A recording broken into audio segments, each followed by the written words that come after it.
Today I'm going to talk about my collection of video game consoles from the 1970s. The first of these consoles was the Fairchild Channel F, the first console to use interchangeable cartridges. Big yellow cartridges. These would slide into the front of the system, and the system actually had an eject button, so you could easily take it back out. The game came with built-in hockey and tennis as well. Also, the joystick controllers had no buttons, but you could also twist that, so you didn't need a paddle controller for Pong games. You could also push the joystick in or pull it out, which kind of served as two buttons. The games were in color but can only display 8 colors at once, so it wasn't very graphically, great or anything. And it made the system made a clicking sound instead of sound coming out of the TV. Very basic sound effects. Second system was the RCA Studio II. This was actually announced before the Fairchild came out, but they took longer to complete their product. So what we get is a cartridge-based system with 5 built-in games, but black and white graphics. That's not very good. No controllers. Buttons are actually on the system. So you actually had to either hold this lightweight system on your lap or something, or put it on your furniture, or go up to the TV and play. The system didn't have many games for it, and they weren't really fun, so it failed, while this thing did a little bit better. The cord for it was pretty long though, so you could actually reach your furniture when you plugged it in. Now the third one to come out was the Atari 2600, or video computer system. It was the most successful of this era. Had a simple, easy to use joystick controller with one button. And it had, in the 1980s, great arcade ports such as Space Invaders came out. And that's what really started to sell the system in the 80s. In the 70s, this system did better because it had easier to play versions of what most of these other systems had when they came out. This had superior graphics, as it could display many more colors than the Fairchild could. And sound actually came out of the TV, and it was capable of more sounds than just clicking or beeping like these did. The fourth video game console to come out was the Bally Professional Arcade, which is only available in computer stores or through ordering. Now, this wasn't advertised very well, but Atari needed separate paddle controllers for Pong games. This had a dual function joystick. You could twist it or move it around, and the trigger was actually on that part.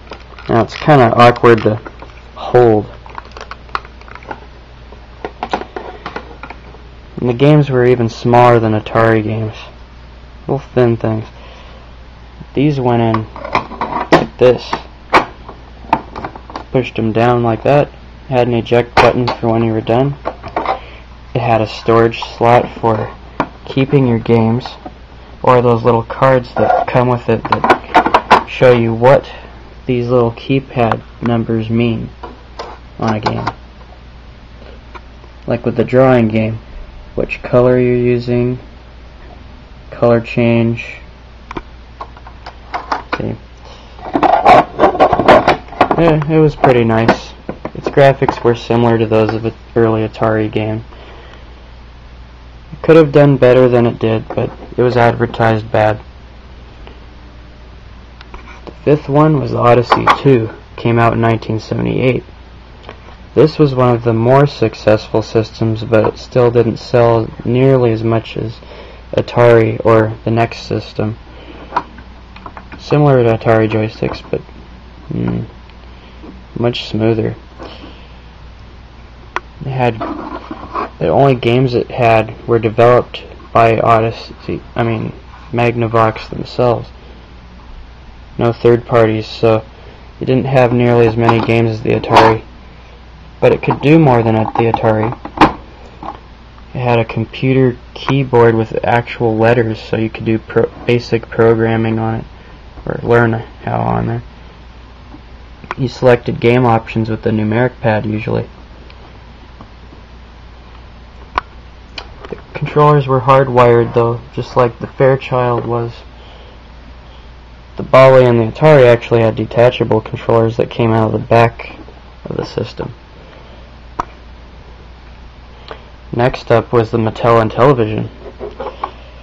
Now this system came out in 1979, and it had better graphics than Atari, but didn't beat Atari because in 1979, before the arcade ports started happening, all the system had was sports games. So if you didn't like sports games, you didn't get the system, you got an Atari. Now, after a while it did start getting clones of things. This is much like Space Invaders. That's when the system started selling more. The original controller looks like this, but many people didn't like it. It had a numeric pad, but two buttons on each side that were kind of hard to push. So that's why somebody took out that metal disc and replaced it with their own little joystick. It's kind of nice because you can choose which controller to use in the games, so I don't have to use this or don't have to use that depending on what I feel like. These games are pretty small. Compare it to an Atari game. Well, a lot thinner. The games went in the side of the system.